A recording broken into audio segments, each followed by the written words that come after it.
Welcome to learn together. मेरा नाम है संजना और हम लोग इस वीडियो में देखने वाले हैं पूर्व मध्यकाल से संबंधित प्रश्न को।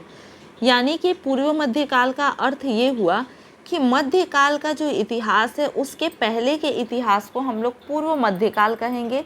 तो पूर्व मध्यकाल से संबंधित जो भी प्रश्न होंगे तो उन सबको हम इस वीडियो में देखने वाले हैं। ये प्रश्न बिहार शिक्षक भर्ती, बिहार दरोगा, बिहार एसएससी इन सभी के साथ साथ अन्य सभी प्रतियोगी परीक्षाओं के लिए महत्वपूर्ण है। तो आप लोग वीडियो में लास्ट तक बने रहिएगा। आते हैं हम लोग अपने पहले प्रश्न पर। हमारा जो पहला प्रश्न है ये है, पाल वंश का संस्थापक कौन था। पाल वंश का यहाँ पर पूछ रहा है कि संस्थापक कौन था। तो ये धर्मपाल था, देवपाल था, गोपाल था या फिर रामपाल था। तो हम लोग देखेंगे कि पाल वंश की स्थापना किसने की, इसका संस्थापक कौन था। तो पाल वंश के जो संस्थापक थे ये थे गोपाल। कौन थे? गोपाल थे। अब यहाँ पर कुछ प्रश्नों को हम लोग देखते हुए चलेंगे कि पाल वंश की स्थापना कब हुई थी। तो पाल वंश की स्थापना कब हुई थी तो इसका कुछ एग्जैक्ट डेट नहीं पता है, लेकिन ऐसा संभवतः माना जाता है कि ये 750 से लेकर के 770 ईस्वी के बीच में पाल वंश की स्थापना हुई। 750 से लेकर 770 ईस्वी के बीच में पाल वंश की स्थापना हुई है। और वहाँ जैसे बंगाल के एक स्थानीय सामंत के द्वारा, एक स्थानीय सामंत जिसका नाम गोपाल था, उसके द्वारा पाल वंश की स्थापना की गई थी। अब यहाँ पर हम लोग देखेंगे कि गोपाल के द्वारा किस धर्म को आश्रय प्रदान किया गया था। तो गोपाल के द्वारा बौद्ध धर्म को आश्रय प्रदान किया गया था। कौन से धर्म को? तो गोपाल के द्वारा बौद्ध धर्म को आश्रय प्रदान किया गया था। और इसके बाद हम लोग ये देखेंगे कि गोपाल ही है जिसने औदंतपुरी विश्वविद्यालय की स्थापना की थी। कौन से विश्वविद्यालय की स्थापना की थी? तो औदंतपुरी विश्वविद्यालय की।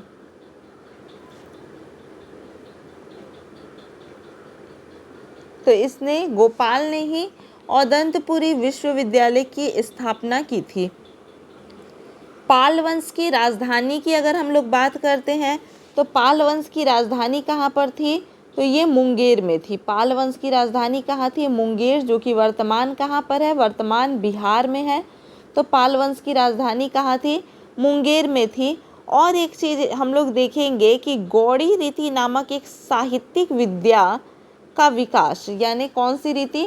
तो गौड़ी रीति नामक साहित्यिक एक विद्या का विकास जो है ये भी पाल शासन काल में ही हुआ था। गौड़ी रीति नामक साहित्यिक विद्या का विकास भी जो है ये भी पाल शासन काल में ही हुआ था। तो हम लोग क्या देखें, पाल वंश के संस्थापक गोपाल थे। इसकी स्थापना संभवतः 750 से लेके 770 ईस्वी के बीच में हुई है।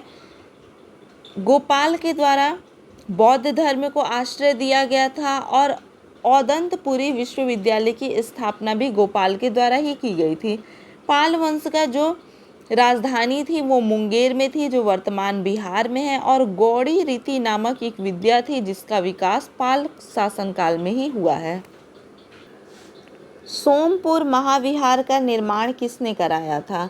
सोमपुर महाविहार का निर्माण किसने करवाया था? कुमारगुप्त प्रथम ने, हर्ष ने, धर्मपाल ने या फिर विजयसेन ने? किसने कराया था सोमपुर महाविहार का निर्माण? कुमारगुप्त प्रथम, हर्ष ने, धर्मपाल ने या फिर विजयसेन ने? तो इसका निर्माण करवाया था धर्मपाल ने। धर्मपाल ने कब करवाया था? तो धर्मपाल ने इसका निर्माण करवाया था 9वीं शताब्दी में। कब करवाया था? 9वीं शताब्दी में धर्मपाल ने सोमपुर महाविहार का निर्माण करवाया था। और ये जो महाविहार है ये एक बौद्ध महाविहार है। सोमपुर महाविहार जो है ये कैसा है? तो ये एक बौद्ध महाविहार है। और इसके बाद अगर हम लोग देखेंगे तो ये कहाँ अवस्थित है? तो ये बांग्लादेश के नौगांव जिला के पहाड़पुर में स्थित है। इसीलिए इस सोमपुर महाविहार को हम लोग पहाड़पुर बौद्ध विहार भी कहते हैं। इसे और किस नाम से जाना जाता है? तो इसे पहाड़पुर बौद्ध विहार, पहाड़पुर बौद्ध विहार के नाम से भी जाना जाता है। अब इसकी खोज जो है ये 1879 ईस्वी में कनिंघम के द्वारा की गई और 1985 ईस्वी में यूनेस्को ने इसे विश्व विरासत स्थल घोषित किया। तो ये सोमपुर महाविहार जो है ये यूनेस्को के द्वारा घोषित विश्व विरासत भी है और इसकी खोज 1879 ईस्वी में कनिंघम ने की थी। इसे सोमपुर महाविहार को हम लोग पहाड़पुर बौद्ध विहार के नाम से भी जानते हैं। विक्रमशिला नामक प्राचीन विश्वविद्यालय की स्थापना बंगाल के किस शासक ने की? तो विक्रमशिला नामक प्राचीन जो विश्वविद्यालय था इसकी स्थापना बंगाल के किस शासक ने की? तो धर्मपाल ने, गोपाल ने, देवपाल ने या फिर महिपाल ने, किसने की? तो विक्रमशिला विश्वविद्यालय जो है इसकी स्थापना धर्मपाल ने करवाई थी। कब करवाई? धर्मपाल ने इसकी स्थापना करवाई थी। ये वर्तमान के भागलपुर ज़िले में है, बिहार के भागलपुर ज़िले में है। ये कहाँ पर है? तो ये वर्तमान में बिहार के भागलपुर ज़िले में स्थित है। ठीक है, वर्तमान में बिहार के भागलपुर ज़िले में ये स्थित है। विक्रमशिला विश्वविद्यालय में कितने महाविद्यालय थे? अगर कोई आपसे पूछ दे कि विक्रमशिला विश्वविद्यालय में कितने महाविद्यालय थे तो इसमें 6 महाविद्यालय थे। अगर कोई पूछे कि विक्रमशिला विश्वविद्यालय वर्तमान में कहाँ पर है तो ये बिहार के भागलपुर में है वर्तमान में और इसमें 6 महाविद्यालय थे। यहाँ पर प्रत्येक महाविद्यालय में एक प्रवेश द्वार होता था और प्रवेश द्वार पर एक द्वार पंडित होता था। प्रवेश द्वार पर जो होता था उसे क्या कहा जाता था? तो उसे द्वार पंडित कहा जाता था। उसे क्या कहा जाता था? द्वार पंडित कहा जाता था।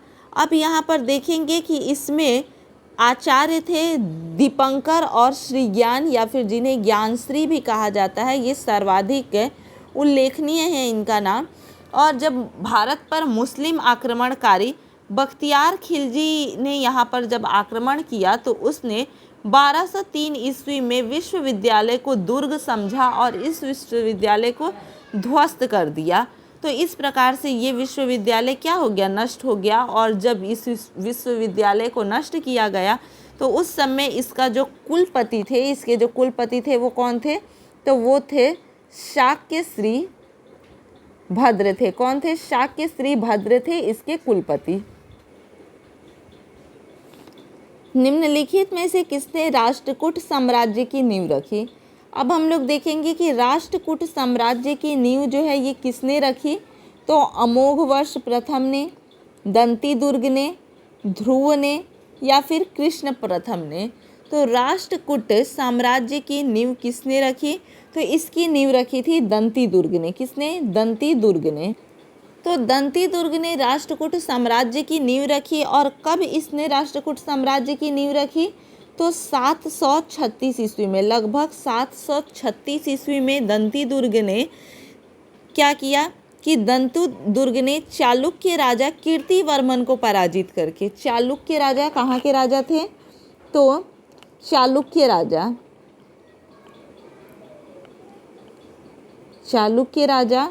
कीर्तिवर्मन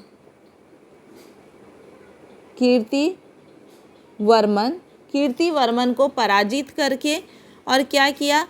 राष्ट्रकूट साम्राज्य की नींव रखी थी। इसके बाद यहाँ पर ये देखा जाएगा कि दंती दुर्ग ने अपनी राजधानी कहाँ बनाई थी? तो अपनी राजधानी इसने मान्यखेत को बनाई थी। किसे बनाई थी? तो मान्यखेत को इसने अपनी राजधानी बनाई थी, जिसे मालखंड के नाम से भी हम लोग जानते हैं, जिसे मालखंड के नाम से भी जानते हैं हम लोग। तो दंती दुर्ग ने अपनी राजधानी मान्यखेत या फिर मालखंड को अपनी राजधानी बनाई थी और उसने महाराजाधिराज, परमेश्वर, परम भट्टाकर आदि उपाधियां भी धारण की थी। पुंड्रवर्धन भुक्ति अवस्थित थी। पुंड्रवर्धन भुक्ति अवस्थित थी। कहाँ पर ये स्थित है पुंड्रवर्धन भुक्ति? उत्तरी बंगाल में, बिहार में, उड़ीसा में या फिर असम में। तो ये कहाँ पर अवस्थित थी? तो ये उत्तरी बंगाल में अवस्थित थी। पुंड्रवर्धन की अगर हम लोग बात करें तो पुंड्रवर्धन प्राचीन काल में उत्तरी बंगाल का एक क्षेत्र था। उत्तरी बंगाल का ये क्या था? तो उत्तरी बंगाल का ये एक क्षेत्र हुआ करता था और ये एक क्या थी, यहाँ पर एक क्षेत्र हुआ करता था जिसमें पुंड्र लोग रहते थे। जिसमें कौन रहते थे? पुंड्र लोग रहते थे। और ये पुंड्र कौन थे? तो ये लोग एक अनार्य थे। क्या थे? अनार्य थे, यानी कि ये लोग आर्य नहीं थे, ये एक अनार्य जाति थी। और इनका जो विस्तार है ये पाल वंश, चंद्रवंश और सेन वंश के राजकाल में इनका क्या हुआ था? विस्तार हुआ था। निम्नलिखित में से किसे एक नया संवत चलाने का श्रेय प्राप्त है?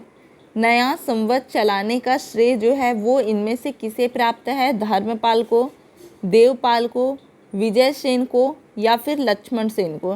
तो नया संवत चलाने का जो श्रेय प्राप्त है ये किसे प्राप्त है? तो ये प्राप्त है लक्ष्मण सेन को। किसे प्राप्त है? लक्ष्मण सेन को प्राप्त है। लक्ष्मण सेन ने लक्ष्मण संवत नामक एक नया संवत चलाया था। कौन सा संवत चलाया था इसने? तो इसने चलाया था लक्ष्मण संवत चलाया था। ठीक है, इसने लक्ष्मण संवत प्रारंभ किया था। और इसके बाद हम लोग देखेंगे कि ये बंगाल के सेन राजवंश से संबंधित है। बंगाल के कौन से राजवंश से? तो सेन राजवंश से संबंधित है और सेन राजवंश का ये चौथा शासक था। लक्ष्मण सेन बंगाल के सेन राजवंश का चौथा शासक था। अब एक चीज़ और यहाँ पर ध्यान देने वाली बात है कि अगर आपसे कोई पूछ दे कि बंगाल का अंतिम हिंदू शासक कौन था, बंगाल का अंतिम हिंदू शासक अगर कोई पूछ दे तो ये भी कौन था? लक्ष्मण सेन था। बंगाल का अंतिम हिंदू शासक कौन था? तो लक्ष्मण सेन था। लक्ष्मण सेन जो था ये वैष्णव धर्म का अनुयायी था। कौन से धर्म का अनुयायी था ये? तो ये जो था ये वैष्णव धर्म का अनुयायी था। महान जैन विद्वान हेमचंद किसकी सभा को अलंकृत करते थे? महान जैन विद्वान हेमचंद थे और हेमचंद किसकी सभा को अलंकृत करते थे? तो ये चीज़ हमें देखना है कि ये किसकी सभा को अलंकृत करते थे। तो अमोध वर्ष के, कुमारपाल के, जय सिंह सिद्धराज के या फिर विद्याधर के? तो महान जैन विद्वान थे हेमचंद। तो एक चीज़ यहाँ पर सबसे पहले देखते हुए हम लोग चलेंगे कि हेमचंद जो थे वो क्या थे? तो एक जैन विद्वान थे। अब बताना है कि अब ये किसकी सभा को अलंकृत करते थे, किसकी सभा में ये थे? तो ये थे कुमारपाल की सभा में। किसकी सभा में? तो कुमारपाल की सभा में थे। तो हेमचंद के बारे में एक चीज़ तो हम लोग जान लिए कि ये एक जैन विद्वान थे। हेमचंद जो थे वो क्या थे? एक जैन विद्वान थे और ये कुमारपाल के शासन काल में सलाहकार के रूप में कार्य करते थे। कुमारपाल के शासन काल में ये किस रूप में काम करते थे? तो सलाहकार के रूप में ये काम करते थे। ठीक है, अब इसके आगे हम लोग देखेंगे कि हेमचंद को एक और नाम से जाना जाता है। एक और नाम से जाना जाता है। तो किस नाम से जाना जाता है? तो कालिकाल सर्वज्ञ। किस नाम से जाना जाता है? तो कालिकाल सर्वज्ञ के नाम से भी इन्हें जाना जाता है। अगर आपसे कोई पूछ दे कि हेमचंद का जन्म कहाँ हुआ, तो ये गुजरात में धुंधका नामक नगर पर हुआ था। और ये कुमारपाल के साथ साथ, यानी कुमारपाल के शासनकाल में तो ये सलाहकार के रूप में थे ही, इसके साथ साथ सोलंकी वंश के शासक राजा सिद्धराज जयसिंह के धर्मोपदेशक भी थे। राजा सिद्धराज जयसिंह के ये धर्मोपदेशक भी थे, यानी कि धर्म का उपदेश भी देते थे। ये एक साथ दो दो लोगों को ये कर रहे थे। तो यहाँ पर है कि हेमचंद का एक कथन है कि स्वतंत्र आत्मा के आश्रित ज्ञान ही प्रत्यक्ष है, यानी कि आत्मा स्वतंत्र होनी चाहिए और उसके आश्रित जो ज्ञान होगा तो वही क्या होता है? प्रत्यक्ष ज्ञान होता है। ताम्रपत्र लेख दर्शाते हैं कि प्राचीन काल में बिहार के राजाओं का संपर्क किससे था? ताम्रपत्र लेख जो हैं वो ये दर्शाते हैं कि प्राचीन काल में बिहार के राजाओं का संपर्क किससे था?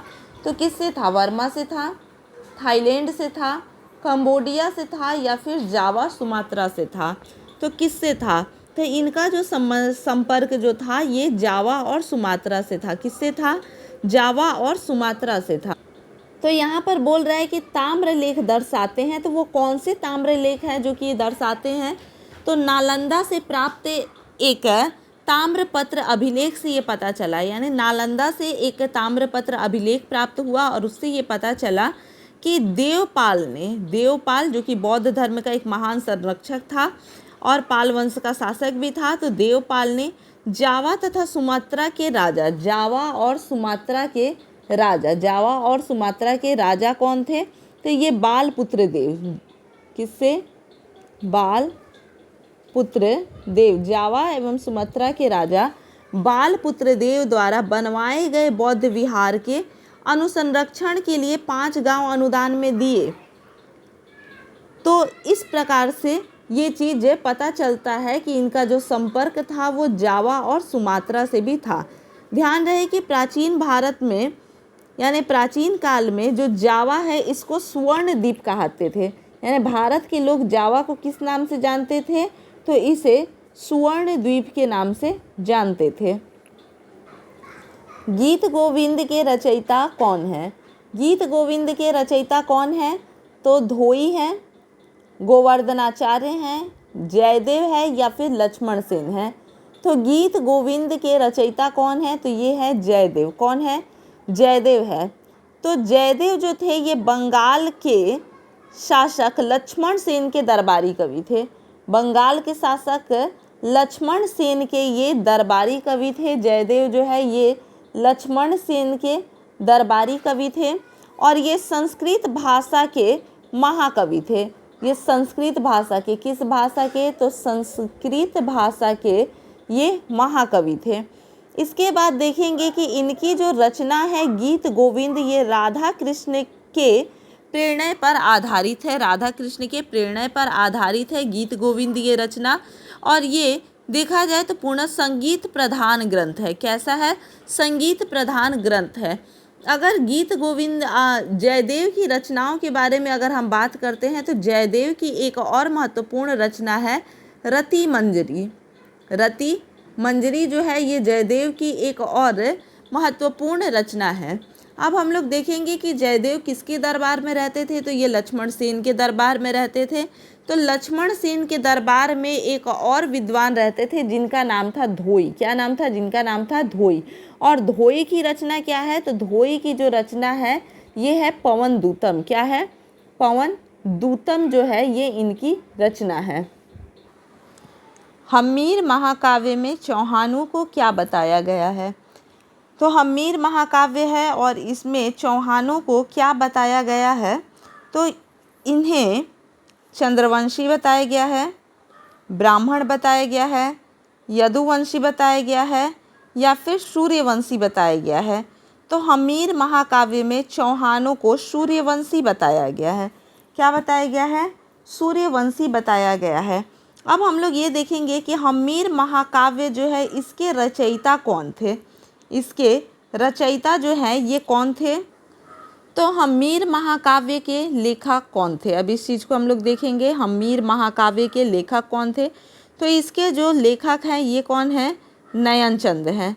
नयनचंद सूरी। नयनचंद सूरी जो है ये हम्मीर महाकाव्य के लेखक हैं और ये कैसे लिखा गया है? तो ये पद्य रूप में लिखा गया है और हम्मीर महाकाव्य से रणथंभौर साम्राज्य के विभिन्न पहलुओं के बारे में जानकारी मिलती है, उसके स्रोत के रूप में ये कार्य करता है। तो इसी महाकाव्य में जो चौहान हैं इन्हें सूर्यवंशी बताया गया है। अब हम लोग देखेंगे कि एक बार हम लोग ये भी देख लेते हैं कि चौहान वंश जो है तो इसके संस्थापक कौन थे? चौहान वंश के संस्थापक कौन थे? तो इसके संस्थापक थे वासुदेव। कौन इसके संस्थापक थे? तो इसके संस्थापक कौन थे? तो इसके संस्थापक थे वासुदेव। निम्नलिखित युग्मों में से कौन एक सुमेलित नहीं है? तो यहाँ पर युग्म दिया हुआ है और इसमें से जो सुमेलित नहीं है उसे अलग करना है। तो अब्दुर रहमान हम्मीर रासो, अब्दुर रहमान की रचना यहाँ पर बताया जा रहा है कि ये हम्मीर रासो है। चंद्रवर दाई पृथ्वीराज रासो, जगनिक अल्हाखंड, नरपति नाल बीसल देव रासो। तो इसमें से कौन है जो कि सुमेलित नहीं है?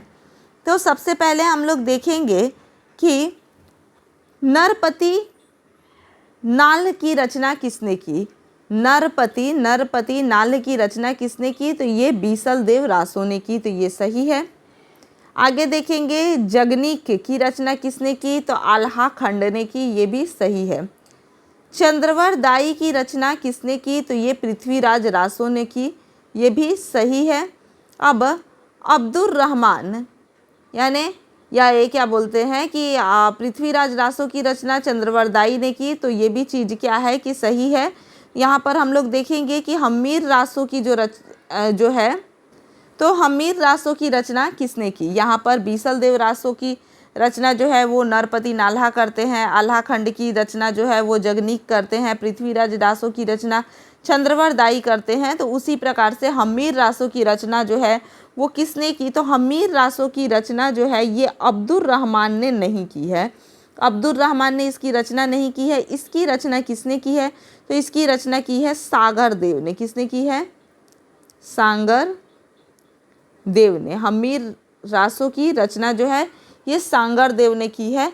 तो यहाँ पर हमारा जो सही जवाब होगा ये क्या हो जाएगा? Option A. भोजशाला मंदिर की अधिष्ठात्री देवी कौन है?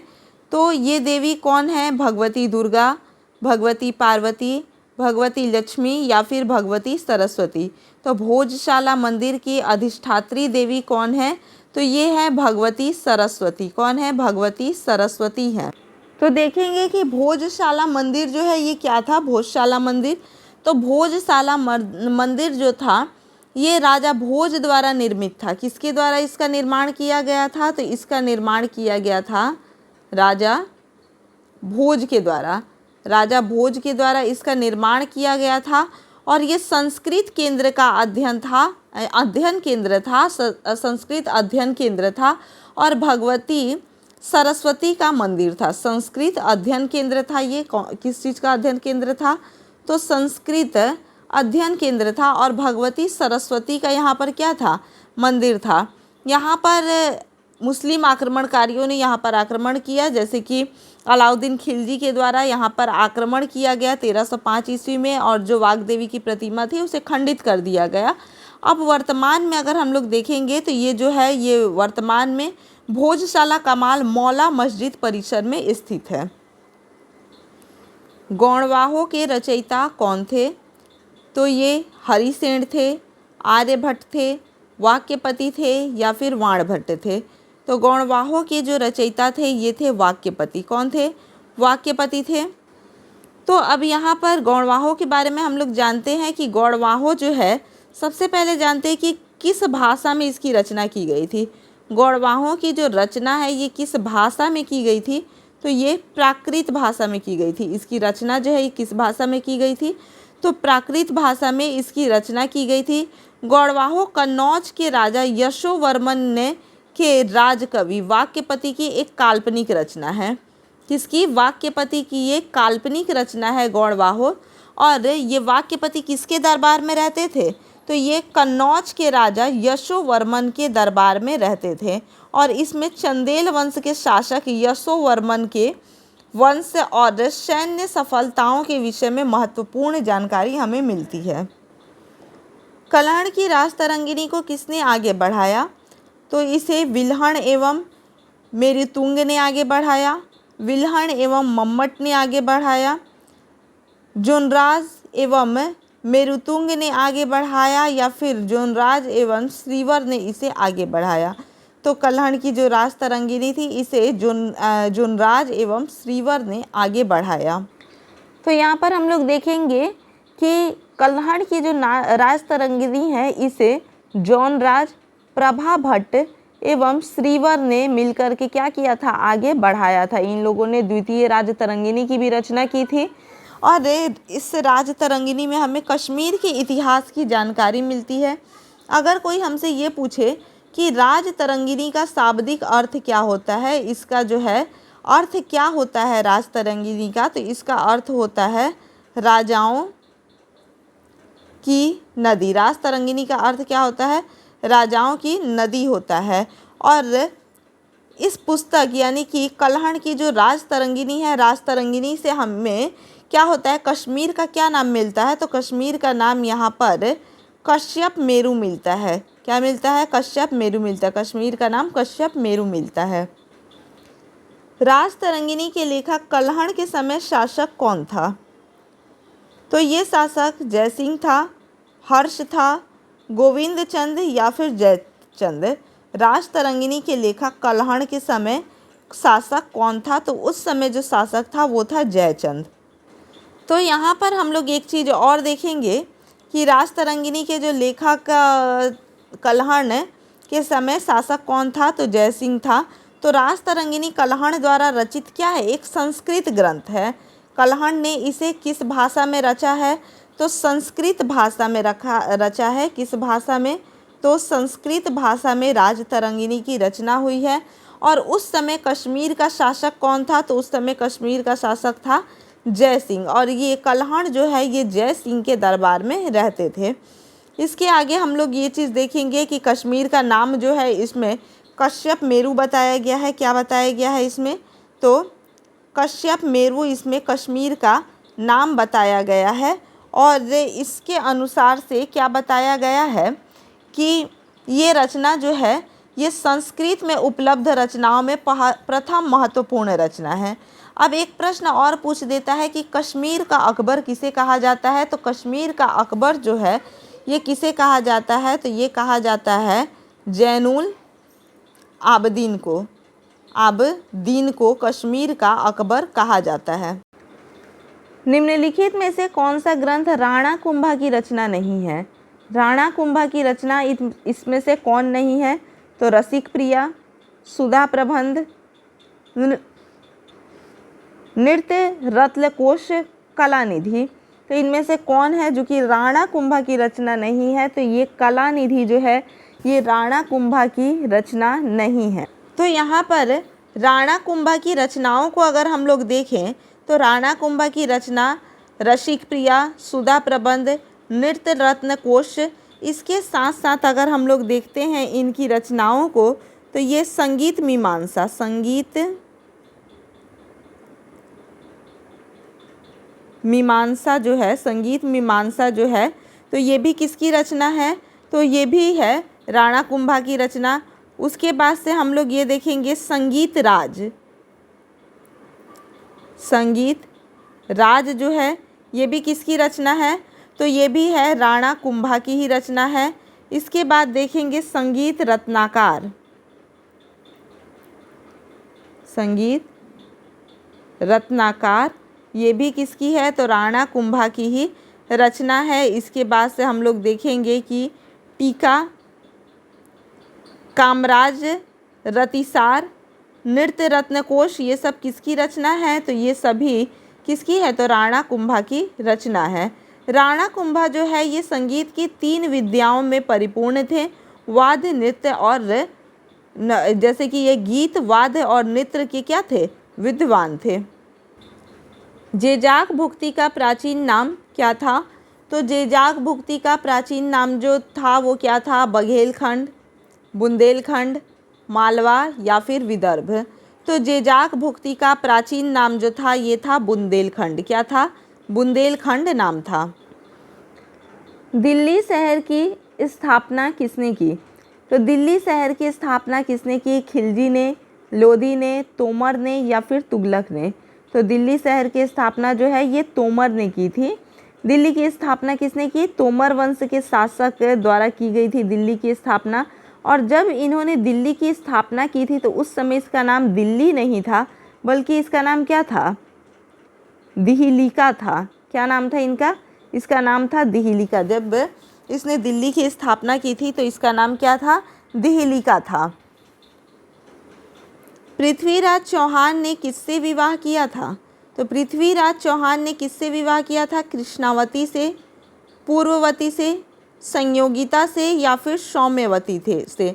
तो पृथ्वीराज चौहान ने किससे विवाह किया था? तो अगर पृथ्वीराज रासों के अनुसार देखा जाए, पृथ्वीराज रासों के अनुसार अगर हम लोग देखते हैं तो पृथ्वीराज चौहान ने संयोगिता से विवाह किया था। किससे विवाह किया था? संयोगिता से विवाह किया था, जो कि पृथ्वीराज चौहान के प्रतिद्वंदी गढ़वाल नरेश जयचंद की पुत्री थी। यहाँ पर हम लोग देखेंगे कि पृथ्वीराज चौहान जो है, इन्हें राय पिथौरा भी कहा जाता है। कि किस नाम से और इन्हें जाना जाता है, तो राय पिथौरा भी कहा जाता है। मध्य एशिया के किस शासक ने 1192 ईस्वी में उत्तर भारत पर विजय प्राप्त की? तो उत्तर भारत पर किसने विजय प्राप्त की? तो जलालुद्दीन मंगबर्नी ने, गजनी का महमूद ने, साहिबुद्दीन मोहम्मद गोरी ने, या फिर चंगेज खान ने। तो मध्य एशिया के किस शासक ने 1192 में उत्तर भारत पर विजय प्राप्त की? तो ये था शिहाबुद्दीन मोहम्मद गोरी ने। शिहाबुद्दीन मोहम्मद गोरी ने विजय प्राप्त की थी। तो हम लोग देखेंगे कि 1192 ईस्वी में क्या हुआ था। 1192 ईस्वी में तराइन का द्वितीय युद्ध हुआ था। तराइन का द्वितीय युद्ध जो हुआ था वो किसके किसके बीच हुआ था? तो मोहम्मद गोरी और पृथ्वीराज चौहान के बीच में हुआ था, जिसमें मोहम्मद गोरी विजयी हुआ था और इस प्रकार से उत्तर भारत पर इसका अधिकार हो गया था। हिंद यानी कि भारत की जनता के संदर्भ में हिंदू शब्द का सर्वप्रथम प्रयोग किसने किया था? हिंद यानी कि भारत की जनता के संदर्भ में हिंदू शब्द का प्रथम प्रयोग किसने किया था? तो ये यूनानियों ने किया था, रोमवासियों ने किया था, चीनियों ने किया था, या फिर अरबों ने किया था। तो इसका सही जवाब क्या होगा? इसका सही जवाब होगा अरबों ने किया था।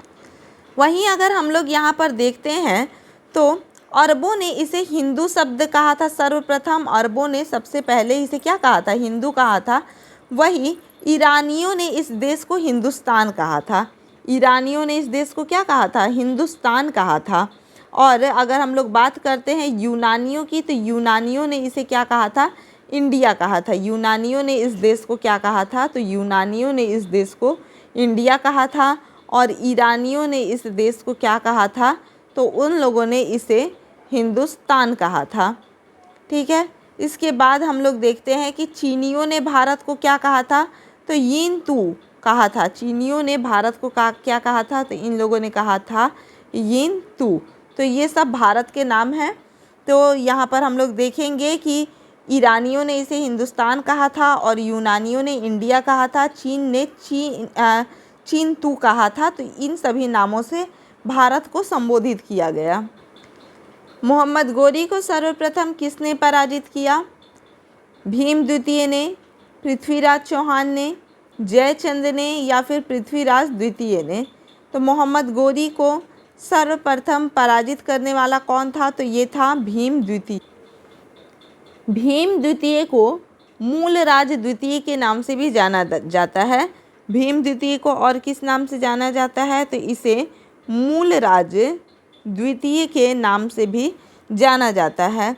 तो हम लोग देखेंगे कि भीमराज द्वितीय या फिर मूलराज द्वितीय के शासनकाल में मोहम्मद गोरी ने 1178 ईस्वी में क्या किया था? गुजरात पर आक्रमण किया था। कहाँ पर? तो गुजरात पर इसने आक्रमण किया था। और गुजरात पर आक्रमण किया तो उसके बाद क्या हुआ कि चालुक्य शासक भीम द्वितीय ने या फिर मूलराज द्वितीय ने आबू पर्वत के निकट उसे क्या कर दिया था? पराजित कर दिया था। तो ये मोहम्मद गोरी का भारत में पहला पराजय था। मिताक्षरा के लेखक कौन था? मिताक्षरा के लेखक कौन थे? तो मिताक्षरा के जो लेखक थे वो विज्ञानेश्वर थे, मेधातिथि थे, याज्ञवल्क्य थे, या फिर पराशर थे। तो मिताक्षरा के लेखक जो थे वो थे ज्ञानेश्वर। कौन? ज्ञानेश्वर थे। मिताक्षरा कब लिखा गया? तो ये 11वीं सदी के अंत और 12वीं सदी की शुरुआत में लिखा गया ऐसा माना जाता है।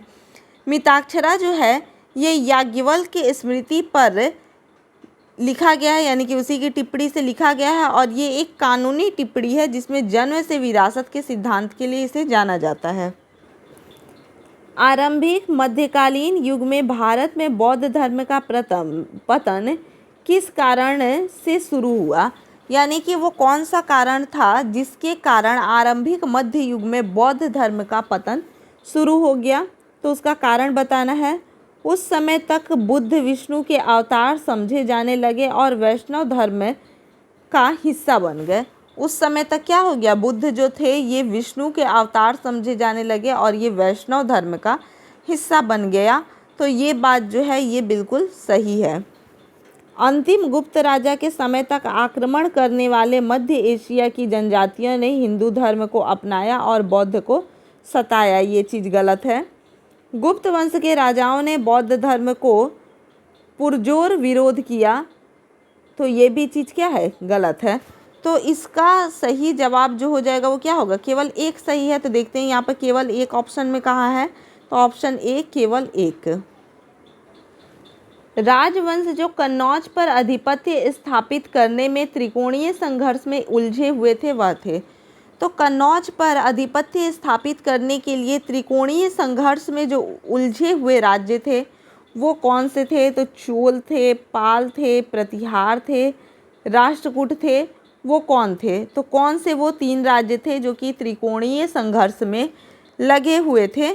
तो ये कौन से थे, तो ये थे पाल, प्रतिहार और राष्ट्रकूट। कौन कौन थे, पाल, प्रतिहार और राष्ट्रकूट, यानी कि 2, 3 और 4। तो ऑप्शन नंबर सी है। चौहानों ने दिल्लिका या फिर दिल्ली किससे छीनी थी। तो इस चीज़ को पहले ही हम लोग डिस्कस करके इस क्वेश्चन को देख चुके हैं कि चौहानों ने जैसे कि दिल्लिका या फिर दिल्ली जो है वो किससे छीनी थी, तो गढ़वालों से, गुर्जर प्रतिहारों से, तोमरों से या फिर चंदेलों से। तो इसका सही जवाब क्या हो जाएगा, तोमरों से। किससे, तोमरों से। निम्नलिखित राजपूत वंशों में से किसने 8वीं शताब्दी में दिल्लिका या दिल्ली या फिर दिल्ली की स्थापना की थी। तो वो कौन थे जिन्होंने 8वीं शताब्दी में दिल्लिका शहर की स्थापना की थी। परमार वंश, सोलंकी वंश, तोमर वंश या फिर चौहान वंश। तो इसको भी हम लोग पहले डिस्कस करके देख चुके हैं कि दिल्लिका वंश की स्थापना किसने की थी, तो ये तोमार वंश ने की थी। निम्नलिखित में से किसका राज्य जैन धर्म मानने वाले तथा जैन मंदिरों का निर्माण कराने वाले धनाढ्य व्यापारियों के लिए विख्यात था। तो किसका राज्य विख्यात था, गुर्जर प्रतिहार का, चालुक्य का, गढ़वाल का या फिर काकतीय का। तो यहाँ पर देखेंगे हम लोग कि चालुक्य। सही जवाब हमारा क्या होगा, चालुक्य होगा। निम्नलिखित में से कौन सा ग्रंथ बलात इस्लाम में मिलाए गए हिंदुओं के हिंदू धर्म में पुनः प्रवेश के लिए नियमों को प्रस्तुत करता है। देवल स्मृति, नारद स्मृति, विष्णु स्मृति या फिर याज्ञवल्क्य स्मृति। तो निम्नलिखित में से कौन सा ग्रंथ बलात इस्लाम में मिलाए गए, यानी कि बलात इस्लाम में मिलाए गए, यानी जबरदस्ती जिनको इस्लाम बनाया गया है, तो हिंदुओं को हिंदू धर्म में पुनः प्रवेश के नियम प्रस्तुत करता है, यानी कि वो हिंदू फिर से हिंदू बन सकते हैं। उसके पुनः प्रवेश के नियमों की प्रस्तुति कौन करता है, तो ये देवल स्मृति करता है। निम्नलिखित कथनों में से कौन शंकराचार्य यानी 8वीं शताब्दी के संत के बारे में सही नहीं है। तो शंकराचार्य कौन थे, तो ये 8वीं शताब्दी के एक संत थे। तो इनमें से कौन सा कथन है जो कि शंकराचार्य के लिए गलत है, तो उन्होंने भारत के विभिन्न क्षेत्रों में 4 धाम स्थापित किए। उन्होंने बौद्ध तथा जैन धर्म के विस्तार पर रोक लगाया। उन्होंने प्रयाग को तीर्थराज नाम दिया। उन्होंने वेदांत का प्रचार किया। तो यहाँ पर जो है कौन सा सही नहीं है, गलत कौन सा है, तो उन्होंने भारत में विभिन्न क्षेत्रों में 4 धाम स्थापित किए, ये सही है। उन्होंने बौद्ध तथा जैन धर्म के विस्तार पर रोक लगाई, ये भी सही है। उन्होंने प्रयाग को तीर्थराज नाम दिया, ये गलत है। उन्होंने वेदांत का प्रचार किया, ये भी सही है। तो गलत कौन सा है, तो ऑप्शन सी जो है ये गलत है। तो राइट आंसर ऑप्शन सी। निम्नलिखित में से किसने हिरण्यगर्भ धार्मिक कार्य कराया था। मयूर शर्मन, हरिश्चंद्र, दंती दुर्ग, हर्ष। तो किसने हिरण्यगर्भ धार्मिक कार्य करवाया था, तो वो कौन था, वो था दंती दुर्ग। दंती दुर्ग ने हिरण्यगर्भ धार्मिक कार्य करवाया था। और ये किस राजवंश का था, तो ये था राष्ट्रकूट राजवंश से संबंधित था। और इसने हिरण्यगर्भ धार्मिक कार्य कहाँ करवाया था? तो उज्जैनी में करवाया था। कहाँ करवाया था? तो उज्जैनी में करवाया था। आदि शंकर जो बाद में शंकराचार्य बने, उनका जन्म हुआ था कश्मीर में, केरल में, आंध्र प्रदेश में, पश्चिम बंगाल में। तो इनका जन्म यानी कि शंकराचार्य, आदि शंकर जो बाद में शंकराचार्य बने, इनका जन्म हुआ था केरल में। कहाँ हुआ था? केरल में। तो इनका जन्म जो है ये 788 ईस्वी में, 788 ईस्वी में केरल के कालड़ी या फिर काशल नामक ग्राम में इनका जन्म हुआ था। कब हुआ था? 788 ईस्वी में। रामानुज के अनुयायियों को कहा जाता है शैव, वैष्णव, अद्वैतवादी, अवधूत। तो रामानुज के अनुयायियों को क्या कहा जाता है? तो रामानुज के अनुयायियों को वैष्णव कहा जाता है। क्या कहा जाता है इन्हें? तो इन्हें वैष्णव कहा जाता है। रामानुज सगुण ईश्वर के उपासक तथा प्रसिद्ध वैष्णव आचार्य थे। भारत में, दक्षिण भारत में वैष्णव धर्म के प्रचार प्रसार में रामानुज की महत्वपूर्ण भूमिका रही है। रामानुजाचार्य किससे संबंधित हैं? तो रामानुजाचार्य भक्ति से, द्वैतवाद से, विशिष्टाद्वैतवाद से या फिर एकेश्वरवाद से। रामानुजाचार्य किससे संबंधित है? तो रामानुजाचार्य जो है ये विशिष्टाद्वैतवाद से संबंधित है। द्वार समुद्र किस राजवंश की राजधानी थी? गंग, काकतीय, होयसल या फिर कदंब। तो द्वार समुद्र जो थी ये होयसल राज्य की राजधानी थी। किसकी? होयसल राजवंश की राजधानी थी द्वार समुद्र। वर्तमान में अगर हम लोग देखें तो द्वार समुद्र जो है इसे हम लोग हलेबीड, किस नाम से?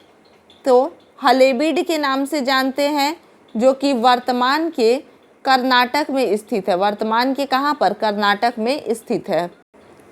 गेड्रोसिया का आधुनिक नाम यह है। तो गेड्रोसिया का आधुनिक नाम बलूचिस्तान है, लाहौर है, मुल्तान है या फिर पेशावर है। तो इसका आधुनिक नाम जो है यह है बलूचिस्तान। महमूद गजनी के साथ भारत आने वाला मुस्लिम विद्वान था। महमूद गजनी के साथ में जो भारत आया था विद्वान, वो मुस्लिम विद्वान कौन था? इब्न बतूता, अल-बिरूनी, अमीर खुसरो या फिर फरिश्ता। वो कौन था? तो वो कौन था? तो ये था अल-बिरूनी। कौन था? अल-बिरूनी। महमूद गजनी के साथ भारत आने वाला मुस्लिम विद्वान जो था वो था अल-बिरूनी। पूर्व मध्यकाल में राजपूतों की अवस्था में गिरावट के क्या कारण थे? पूर्व मध्यकाल में राजपूतों की अवस्था में गिरावट क्यों आई, उसके क्या कारण थे? तो ब्राह्मणों को अधिक परिणाम में भूमि अनुदान दिया जाना, अधिक मात्रा में ब्राह्मणों को भूमि अनुदान में दिया जा रहा था, ये कारण था। या फिर लगातार युद्ध में रहना, पारस्परिक युद्ध, उक्त में से कोई नहीं। तो इसके पतन का जो मुख्य कारण था वो क्या चीज़ था? तो ये था पारस्परिक युद्ध। क्या था? पारस्परिक युद्ध जो था यही राजपूतों की अवस्था में गिरावट का कारण बना। 7वीं शताब्दी के बाद ब्राह्मणों का सबसे अधिक विरोध किसने किया? तो ब्राह्मणों का सबसे अधिक विरोध 7वीं शताब्दी के बाद क्षत्रिय ने किया, वैश्य ने किया, ब्राह्मण ने किया या फिर कायस्थ ने किया। तो किसने 7वीं शताब्दी के बाद ब्राह्मणों का सबसे अधिक विरोध किया? तो ये कायस्थ वर्ग थे। इन लोगों ने ब्राह्मणों का सबसे अधिक विरोध किया था। पाल वंश का संस्थापक कौन था? धर्मपाल, देवपाल, गोपाल, रामपाल। तो पाल वंश का जो संस्थापक था वो कौन था? तो वो गोपाल था। इसको हम लोग पहले भी देख चुके हैं। कदंब राजाओं की राजधानी थी। कदंब राजाओं की राजधानी तंजौर, वनवासी, कांची, बादामी। कहाँ पर थी कदंब राजाओं की राजधानी? तो इनकी राजधानी थी वनवासी। तो इसको भी हम लोग देख चुके हैं। एक लंबे अंतराल के बाद निम्नलिखित में से किसने सर्वप्रथम सोने के सिक्के चलाए? एक लंबे अंतराल के बाद में सोने के सिक्के सबसे पहले किसने चलाए? तो गांडगेय देव ने, गोविंद चंद्र ने, कर्ण ने या फिर कीर्तिवर्मन ने। किसने एक लंबे अंतराल के बाद से सोने के सिक्के चलाए? तो ये कौन थे? गांडगेय देव थे। कौन थे? गांडगेय देव। अगर कोई पूछ दे कि गांगेय देव जो थे ये किस राजवंश से संबंधित थे? तो ये थे कलचुरी राजवंश से संबंधित थे। किस राजवंश से? तो कलचुरी राजवंश से संबंधित थे ये। पाल और प्रतिहार प्रशासन में पत्तला से तात्पर्य था। पत्तला से क्या तात्पर्य था पाल और प्रतिहार प्रशासन में? तो ये सैन्य टुकड़ी थी, विषय से नीचे की इकाई थी, सिंचाई कर था या फिर दान में दी हुई भूमि थी। तो पत्तला का क्या अर्थ था पाल और प्रतिहार शासन में? तो ये था विषय से नीचे की इकाई थी। निम्नलिखित में से किसने मुंज सागर नामक तगाड़ खुदवाया था? तो मुंज सागर नामक तगाड़ खुदवाने वाले कौन थे? हर्ष थे, पुलकेशिन द्वितीय थे, वाक्यपति थे या फिर भोज थे? तो मुंज सागर नामक तगाड़ खुदवाने वाले कौन थे? तो ये वाक्यपति द्वितीय थे। कौन थे? वाक्यपति द्वितीय थे। वाक्यपति द्वितीय जो है ये किस राजवंश से संबंधित थे? तो ये किस राजवंश से संबंधित है? तो ये है परमार वंश से। परमार वंश से संबंधित हैं ये। निम्नलिखित राजाओं में से किसने मुंज सागर तगाड़ खुदवाया था? अभी हम लोग देखें कि मुंज सागर तगाड़ जो है ये किसने खुदवाया था? तो भोज ने, हर्ष ने, उदयादित्य ने या फिर वाक्यपति द्वितीय ने? तो मुंज सागर तगाड़ जो है ये वाक्यपति द्वितीय ने खुदवाया था। समकालीन समाज के पाखंड एवं भ्रष्ट आचरण को उद्घाटित करने के लिए अनेक ग्रंथों के लेखक थे। वो कौन थे? समकालीन समाज के पाखंड, यानी कि जब उनका काल था तो उस समय के पाखंड एवं भ्रष्ट आचरण को उद्घाटित करने के लिए अनेक ग्रंथों के लेखक कौन थे? तो उन्होंने अनेक ग्रंथ लिखा। तो वो कौन थे? तो क्षेमेंद्र थे, मेरुतुंड थे, राजशेखर थे या फिर सोढल थे? ये कौन थे? तो ये थे क्षेमेंद्र थे। कौन थे? क्षेमेंद्र थे।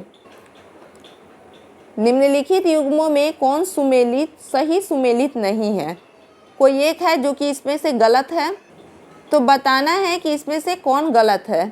तो जयचंद गहलवाड़, श्रीहर्ष, लक्ष्मण सेव, जयदेव, ललितादित्य मुक्तापीठ, क्षेमेंद्र, प्रतिहार महिपाल, राजशेखर। तो यहाँ पर बताना है कि कौन इसमें से सुमेलित नहीं है। तो इसमें कौन सुमेलित नहीं है? तो ललितादित्य मुक्तापीठ, क्षेमेंद्र जो है ये सुमेलित नहीं है। हिंदूशाही शासकों की राजधानी कहाँ थी? तो हिंदूशाही शासकों की राजधानी कहाँ थी? काबुल, जाबुल, कंदहार या फिर उद्दांडरपुर? तो हिंदूशाही शासकों की जो राजधानी थी वो थी उद्दांडरपुर। किस चंदेल राजा का एक अन्य नाम लक्ष्मण वर्मन था? किस चंदेल राजा का एक और नाम लक्ष्मण वर्मन था? धंग का, हर्ष का, वाक्यपति का या फिर यशोवर्मन का? तो किस चंदेल राजा का एक अन्य नाम लक्ष्मण वर्मन था? तो हमें बताना है कि लक्ष्मण वर्मन कौन से राजवंश से थे?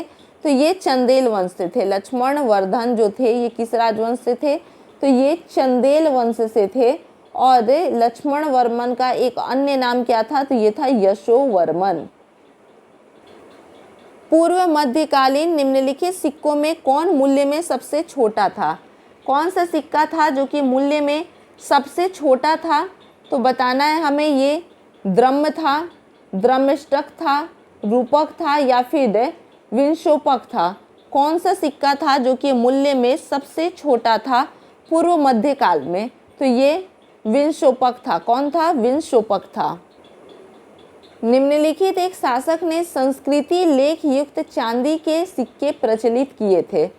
वो कौन सा शासक था जिसने संस्कृति लेख युक्त चांदी के सिक्के प्रचलित किए थे? मोहम्मद गोरी, महमूद गजनवी, शेर शाह सूरी या फिर चंगेज खां? तो वो कौन था? तो वो था महमूद गजनवी। महमूद गजनवी था जिसने संस्कृति लेख युक्त चांदी के सिक्के प्रचलित किए थे। चीनी यात्री इत्सिंग ने बिहार का भ्रमण किया लगभग। तो चीनी यात्री इत्सिंग जो है वो बिहार का भ्रमण कब किया? 405 ईस्वी में, 635 ईस्वी में, 670 ईस्वी में, या फिर उपरोक्त में से कोई नहीं। तो चीनी यात्री इत्सिंग जो है वो बिहार भ्रमण के लिए कब आया था? तो ये लगभग 670 ईस्वी में आया था, लगभग 670 ईस्वी में। वर्ण संकर का अर्थ है, वर्ण संकर का क्या अर्थ है? धार्मिक सभाएं, सामाजिक वर्गों का अंत मिश्रण, व्यापारियों का संघ, कुम्हारों का संघ। वर्ण संकर का अर्थ है, वर्ण संकर का अर्थ क्या है? तो धार्मिक सभाएं, सामाजिक वर्गों का अंतर मिश्रण, व्यापारियों का संघ, कुम्हारों का संघ। इनमें से क्या हो जाएगा? तो इसमें से क्या हो जाएगा? तो सामाजिक वर्गों का अंतर मिश्रण। वर्ण संकर का अर्थ क्या होगा? सामाजिक वर्गों का अंतर मिश्रण। प्रसिद्ध व्यापारिक मार्ग उत्तर पथ निम्न में से किन स्थानों को जोड़ता था? प्रसिद्ध व्यापारिक मार्ग उत्तर पथ निम्न में से किन स्थानों को जोड़ता था? तो ये उज्जैन और मथुरा था, पेशावर और मथुरा था, मथुरा और तक्षशिला था, या फिर पेशावर और तक्षशिला था। तो प्रसिद्ध व्यापारिक मार्ग उत्तर पथ जो है वो निम्नलिखित में से किस स्थान को जोड़ता था? तो ये जोड़ता था मथुरा और तक्षशिला को। किसको? मथुरा और तक्षशिला को जोड़ता था। पूर्व मध्यकालीन उत्तर भारत में कृषकों के लिए सर्वाधिक प्रचलित शब्द क्या था? तो पूर्व मध्यकालीन उत्तर भारत में कृषकों के लिए सर्वाधिक प्रचलित शब्द जो था वो क्या था? तो कुटुंबीन था, भोगीन था, बदहालिका था, या फिर स्वामिनी था। तो इसका सही जवाब हो जाएगा कुटुंबिन। क्या था? कुटुंबिन था। भारतीय इतिहास के मध्यकाल में बंजारे सामान्यतः कौन थे? तो भारतीय इतिहास के मध्यकाल में बंजारे जो थे वो कृषक थे, योद्धा थे, बुनकर थे, या फिर व्यापारी थे। तो भारतीय इतिहास के मध्यकाल में बंजारे जो थे, तो बंजारे क्या थे? बंजारे एक व्यापारी वर्ग था। क्या था? बंजारे क्या थे? एक व्यापारी वर्ग थे। निम्नलिखित में से किसने राष्ट्रकूट साम्राज्य की नींव रखी थी? तो राष्ट्रकूट साम्राज्य की नींव किसने रखी थी? अमोघ वर्ष प्रथम ने, दंती दुर्ग ने, ध्रुव ने, या फिर कृष्ण ने। तो निम्नलिखित में से किसने राष्ट्रकूट साम्राज्य की नींव रखी थी? तो ये नींव किसने रखी थी? दंती दुर्ग ने रखी थी। निम्नलिखित में से कौन त्रिकोणात्मक संघर्ष का हिस्सा नहीं था? त्रिकोणात्मक संघर्ष का हिस्सा या प्रतिहार नहीं थे, पाल नहीं थे, राष्ट्रकूट नहीं थे, या फिर चोल नहीं थे। तो यहाँ पर हम लोग देखेंगे कि जो त्रिकोणात्मक संघर्ष था उसमें प्रतिहार भी थे, पाल भी थे और राष्ट्रकूट भी थे, लेकिन चोल उसमें नहीं थे। तो हमारा सही जवाब क्या होगा? चोल। निम्नलिखित में से किसे एक नए संवत चलाने का यश प्राप्त है? नया संवत चलाने का यश किसे प्राप्त है? धर्मपाल को, देवपाल को, विजय सेन को, या फिर लक्ष्मण सेन को? किसे एक नए संवत चलाने का श्रेय प्राप्त है? तो नए संवत चलाने का जो श्रेय प्राप्त है ये लक्ष्मण सेन को प्राप्त है। लक्ष्मण संवत का प्रारंभ निम्नलिखित किस वंश द्वारा किया जाता है? तो लक्ष्मण संवत का जो प्रारंभ है वो किस वंश के द्वारा किया गया है? तो प्रतिहारों के द्वारा, पालों के द्वारा, चौहानों के द्वारा, या फिर सेनों के द्वारा। तो हम लोग देखेंगे कि लक्ष्मण सेन की अगर हम लोग बात करते हैं तो लक्ष्मण सेन किस राजवंश से संबंधित था? तो ये सेन राजवंश से संबंधित था। तो सेन राजवंश से संबंधित था तो लक्ष्मण संवत जो है ये किस वंश के द्वारा प्रारंभ किया गया? तो सेनों के द्वारा प्रारंभ किया गया। राइट आंसर ऑप्शन डी होगा। निम्न में से कौन चंदेल शासक था जो महमूद गजनवी से पराजित नहीं हुआ था? कौन सा चंदेल शासक था जो महमूद गजनवी से पराजित नहीं हुआ था? वो धंग था, विद्याधर था, जय शक्ति था, या फिर डंग था? तो चंदेल शासक जो कि महमूद गजनवी से पराजित नहीं हुआ था, तो ये शासक कौन सा था? तो ये था विद्याधर। कौन था? विद्याधर था जो कि महमूद गजनवी से पराजित नहीं हुआ था। निम्नलिखित में से कौन अपने पिता के अभियानों के क्रम में सैनिक छावनी में पैदा हुआ था? निम्नलिखित में कौन था जो कि अपने पिता के अभियानों के क्रम में सैनिक छावनी में पैदा हुआ था? तो ये अमोघ वर्ष राष्ट्रकूट था, भोज परमार था, धर्मपाल था, या फिर नागभट्ट द्वितीय प्रतिहार था। तो इनमें से अपने पिता के अभियानों के क्रम में सैनिक छावनी में पैदा होने वाला कौन था? तो ये था अमोघवर्ष राष्ट्रकूट। कौन था? अमोघवर्ष राष्ट्रकूट। जेजाक भुक्ति प्राचीन नाम था, तो जेजाक भुक्ति प्राचीन नाम किसका था? बघेलखंड का, बुंदेलखंड का, मालवा का या फिर विदर्भ का? तो जेजाक भुक्ति किसका प्राचीन नाम था? तो ये जो नाम था किसका था? बुंदेलखंड का था। किसका? बुंदेलखंड का। कलिंग नरेश खारवेल निम्न में से किस वंश से संबंधित थे? कलिंग नरेश खारवेल जो है वो निम्न में से किस वंश से संबंधित थे? तो चेंदी, कदम, कलिंग या फिर हर्यक। तो कलिंग नरेश खारवेल जो थे ये किस वंश से संबंधित थे? तो ये चेंदी वंश से संबंधित थे। निम्नलिखित में से किस प्रथा की शुरुआत राजपूतों के समय में हुई? इनमें से कौन सी प्रथा है जिसकी शुरुआत राजपूतों के समय में हुई? तो सती प्रथा, बाल विवाह, जौहर प्रथा, इनमें से किसी की नहीं। तो राजपूतों के समय में इनमें से किस प्रथा की शुरुआत हुई थी? तो इसका सही जवाब होगा जौहर प्रथा।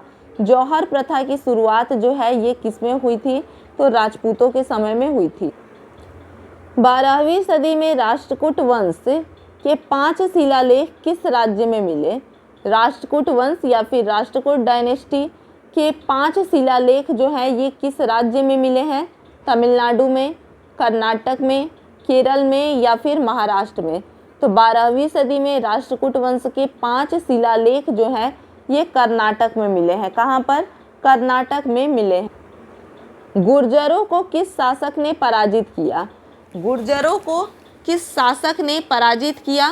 प्रभाकर वर्धन ने, राजवर्धन ने, हर्षवर्धन ने या फिर शशांक ने? तो गुर्जरों को किस शासक ने पराजित किया? तो ये थे हर्षवर्धन। हर्षवर्धन ने गुर्जरों को पराजित किया था। श्री अजय पाल संस्थापक थे। अजय पाल जो है, श्री अजय पाल ये किसके संस्थापक थे? अलवर के, भरतपुर के, अजमेर के या फिर चित्तौड़गढ़ के? तो श्री अजय पाल जो हैं ये संस्थापक थे किसके? अजमेर के। किसके संस्थापक थे श्री अजय पाल? अजमेर के संस्थापक थे। राजपूतों के नगरों और प्रासादों का निर्माण पहाड़ियों में हुआ क्योंकि राजपूतों के नगरों और प्रासादों का जो निर्माण है ये पहाड़ियों में हुआ क्योंकि वहाँ शत्रुओं के विरुद्ध प्राकृतिक सुरक्षा के साधन थे। वह प्रकृति प्रेमी थे, वह नगर जीवन से घृणा करते थे, वह बर्बर थे। तो राजपूतों के नगरों और प्रासादों का जो निर्माण है वो पहाड़ियों में हुआ। क्यों हुआ? क्योंकि वहाँ शत्रुओं के विरुद्ध प्राकृतिक सुरक्षा के साधन थे। वह कौन सा गढ़वाल राजा था जिसने एक नए प्रकार के कर तुरुष्क दंड लगाया? कौन सा गढ़वाल राजा था जिसने एक नए प्रकार का कर तुरुष्क दंड लगाया? जयचंद, गोविंदचंद, चंद्रदेव या फिर विजयचंद?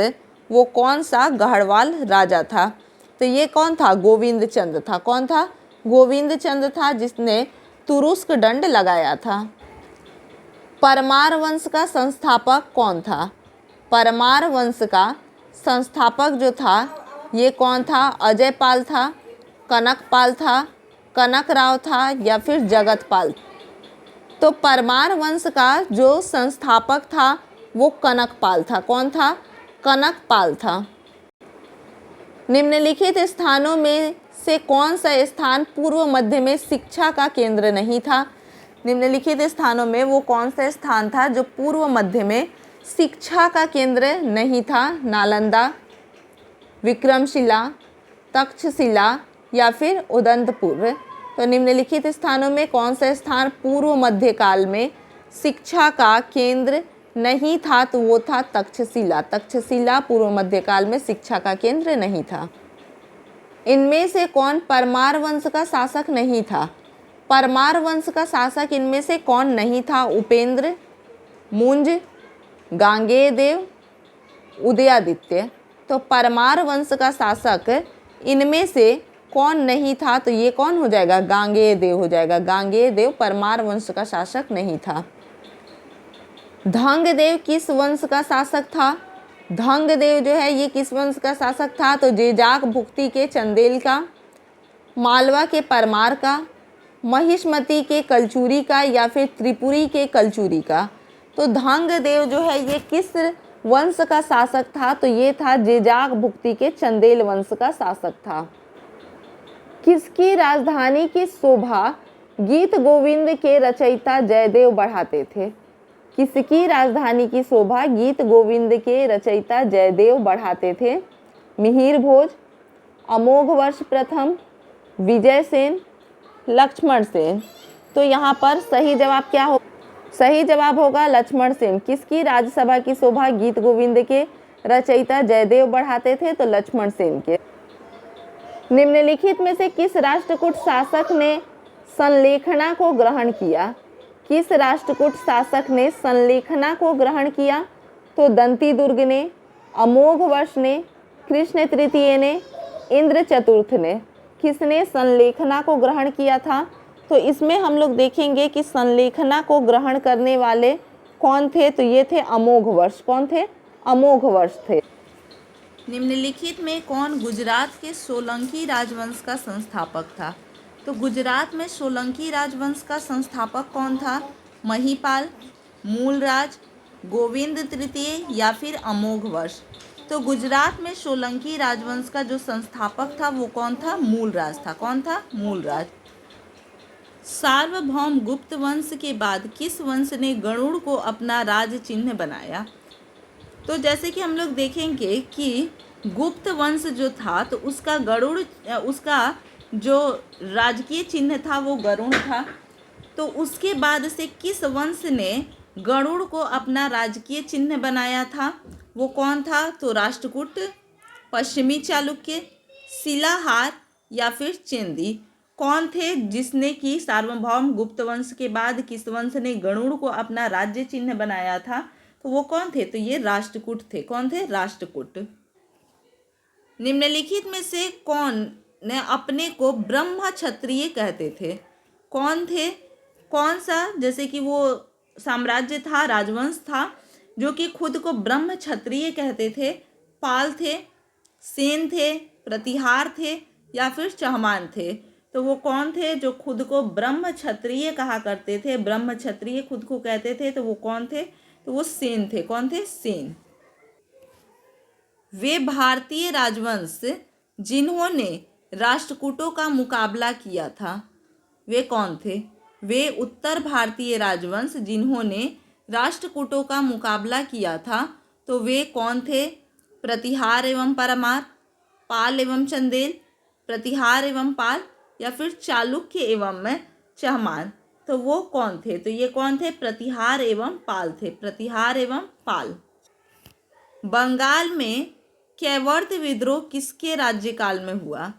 कैवर्त विद्रोह बंगाल में किसके राज्यकाल में हुआ? देवपाल के, विग्रहपाल के, महीपाल द्वितीय के या फिर रामपाल के? तो बंगाल में कैवर्त विद्रोह जो है ये किसके शासन काल में हुआ? तो ये हुआ था रामपाल के। किसके शासन काल में हुआ था? रामपाल में के शासन काल में हुआ था।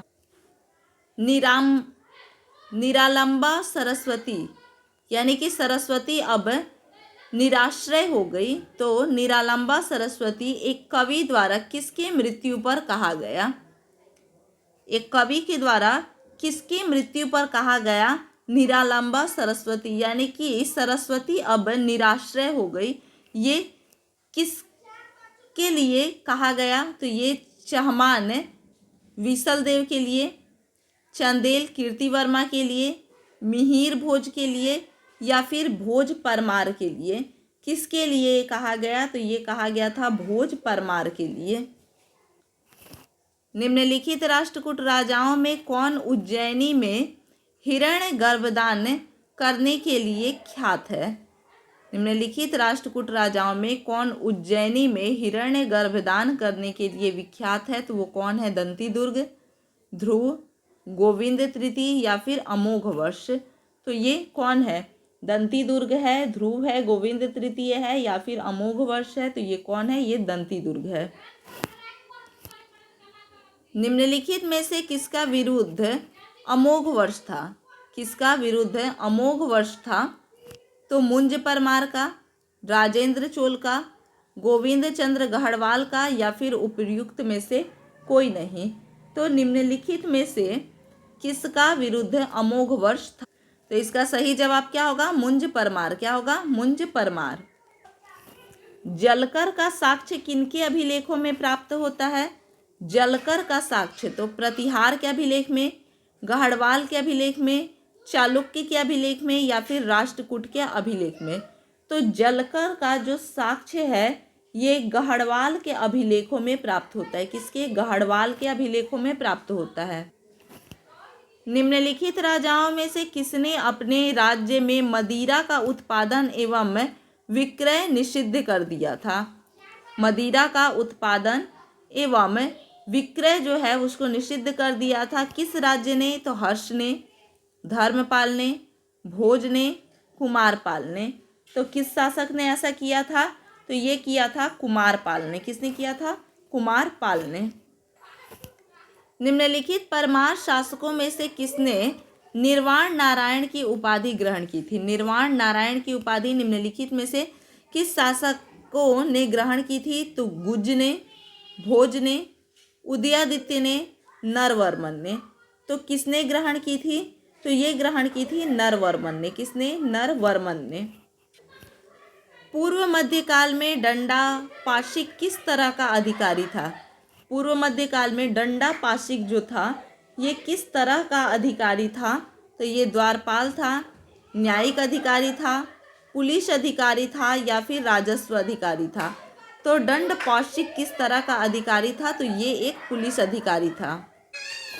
पूर्व मध्यकाल में उदंग्र शब्द का क्या तात्पर्य था? उदंग्र शब्द का क्या तात्पर्य था? तो कृषि की उपज में राज्य का हिस्सा। कृषि की उपज में राज्य का हिस्सा। फल, दूध, शाक जैसी वस्तुओं की प्रचलित भेंट। फल, दूध, शाक जैसी वस्तुओं की प्रचलित भेंट, जुर्माना या सीमा शुल्क। तो पूर्व मध्यकाल में उदग्र शब्द का क्या तात्पर्य था? तो इसका तात्पर्य था कृषि की उपज में राज्य का हिस्सा। तो इस प्रकार से हमने कुछ महत्वपूर्ण प्रश्नों को देखा जो कि पूर्व मध्यकाल से संबंधित हैं। तो इसी तरह से और भी वीडियो के लिए आप लोग चैनल के साथ में बने रहें। वीडियो अगर अच्छा लगे तो इसे लाइक और शेयर ज़रूर कीजिए। कमेंट करके बताइएगा कि वीडियो आपको कैसा लगा। और अगर अभी तक आप लोगों ने चैनल को सब्सक्राइब नहीं किया है तो चैनल को सब्सक्राइब कर दीजिए। धन्यवाद।